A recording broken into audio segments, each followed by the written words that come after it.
Let me tell you a story.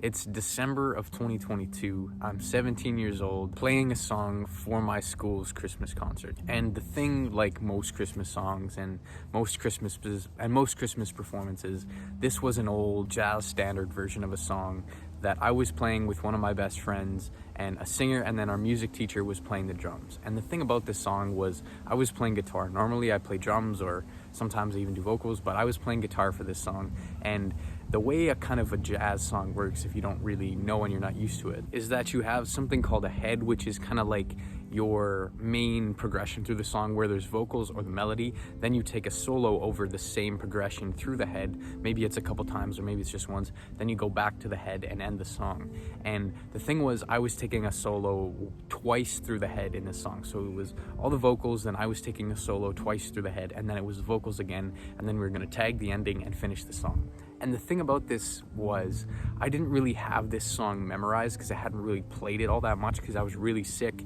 in the time leading up to this concert. So I hadn't got that much of a chance to run it through. And I was kind of just sight reading it through while we were playing. And I was doing fine because I knew pretty much all the chords. But the thing was, when it came to the solo in this song, it was a long progression with a lot of chords, and I always had to keep following it so I knew where I was. I couldn't just memorize all these chords because it's kind of a jazz song. There's a lot of changes and stuff. And I remember when I was halfway through the solo and I was following along really good, I was counting all the bars because my cue to end the solo was to start playing the chords again, and that would bring the vocalist back in so we could actually end the song. And I remember getting about one time through the progression and eventually kind of just losing myself in the solo, and I forgot where I was. I didn't know which bar I was at. I didn't know, and I didn't really know which chords were going on because I don't have like perfect pitch. I can't just hear and know exactly where I was in the progression. And I was kind of just like soloing and improvising, trying not to hit a bunch of wrong notes and stuff. And I remember just like looking at my friend who was playing bass, and he didn't seem to know where he was either. We both seemed lost, so we were just kind of like trying to dodge each other. And eventually our music teacher just hit a shot on the drums because he knew we were both lost. He was just kind of laughing to cue it, so everyone stopped, and then we could get back into the head. I know it's kind of hard to understand if you're not like a musician, but basically I got lost and almost ruined this whole performance of this song because I wasn't paying attention. This happens a lot in our modern day because we're often so buried in our phones, always watching Colby Wallace videos, just always scrolling on screens and always kind of being very hyper-stimulated. And it's a common stereotype that my generation has the worst attention spans that pretty much humankind has ever had. And although nothing really bad happened in terms of me losing my focus while I was playing this song, having a short attention span and not being able to focus on things that you genuinely care about can lead to a lot of problems down the road. And I'm going to show you how to fix your attention span in this video. My name is Colby Wallace, and I'm an 18-year-old artist from Canada currently traveling in Australia. And I've done a lot of work over the past pretty much 2.5 years to kind of repair the damage that stimulation and social media and Netflix and all these things have had on my attention span, because I used to spend a lot of time on screens when I was a kid.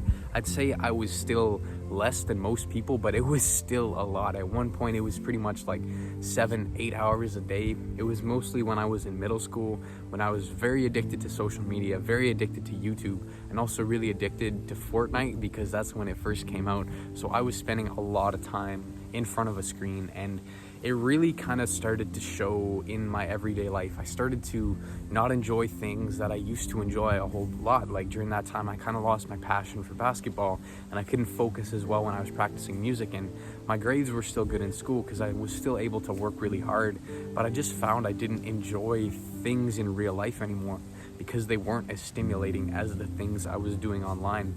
And it was only when I took a step back from all this stuff and really started to analyze the things that were happening in my life and what was important that I started to be able to fix my attention span and actually be able to progress faster in the things that I wanted to do. Because I really noticed this once you get a little bit older, even though when you're young you can kind of almost get away with spending a little bit of extra time on screens and your attention span isn't too bad, it really starts to show once you get older and once you kind of get to the end of high school who spends a lot of time on social media and who spends a lot of time just being stimulated all the time versus the people who don't. And what gradually happens just in life, people start to separate down different paths, and whatever path you feel you should go down, I think that's what you should pursue. But I see a lot of people who aren't capable of doing what they want and aren't actually putting in the effort just because they don't have the focus and the attention span to actually go pursue what they want. So they settle for something that's easier and settle for something that's safer because they're not able to put the focus and put the work in on what they actually want to do. In terms of being fulfilled in life and in terms of finding enjoyment in the things that you do, it all comes down to being present. It comes down to getting into what is called a flow state. This is what athletes call being in the zone, where you can just do something without thinking. Time doesn't really exist. You're just grounded in the present, and time just kind of passes by and all molds together. You're not really thinking about what you're doing. You're not worrying about the future. You're not regretting the past. You're just focused and enjoying the moment in what you're doing. And this comes down to being able to focus on things and comes back to getting into that flow. And naturally, there's going to be tasks in our everyday life that allow us to do things that put us in the flow state. Like for me, a lot of sports and recording videos and playing music, that naturally puts me in that flow state. But there's also ways to amplify that so that when you do things in your everyday life, you can be more present and you can focus more and enjoy them, because things where it feels like time is passing by really long, like maybe if we're working a job that we don't like, every minute can feel like a lifetime, and that's because we're bored and we're unfocused, and those are the moments that are just unenjoyable. So how do you get into the flow state? The simplest thing you can do to amplify your ability to get in your flow state is simply meditation. Now, there is a lot of different ways to meditate, but what I will say is there's pretty much not a wrong way to meditate as long as you have the concept right. It pretty much just comes down to sitting in silence with your own thoughts, focusing on one thing and trying to focus 100% on the present moment.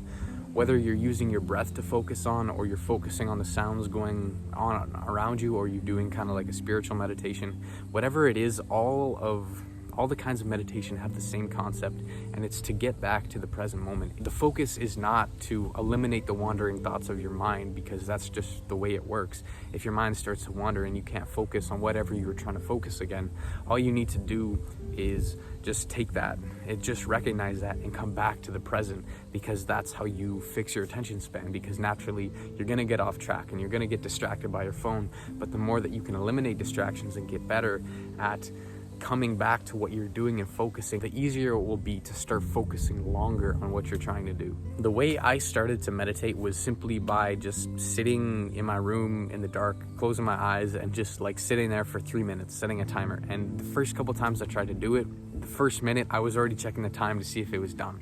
I already had trouble focusing, but the more I did it, naturally the better I got at it. Meditation is kind of like any skill. It's not something you can pick up right away and be good at the first time you do it. It's kind of like lifting weights in the sense where if you're skinny and you walk into the gym, you're not going to get jacked the first time you pick up a weight. But the more you do it, and after you've gone to the gym for a month, 2, 3, 4, maybe even a year, you're going to start to see some progress, and you're actually going to start to build some muscle. It's the same with meditation. It's a skill that you have to build on.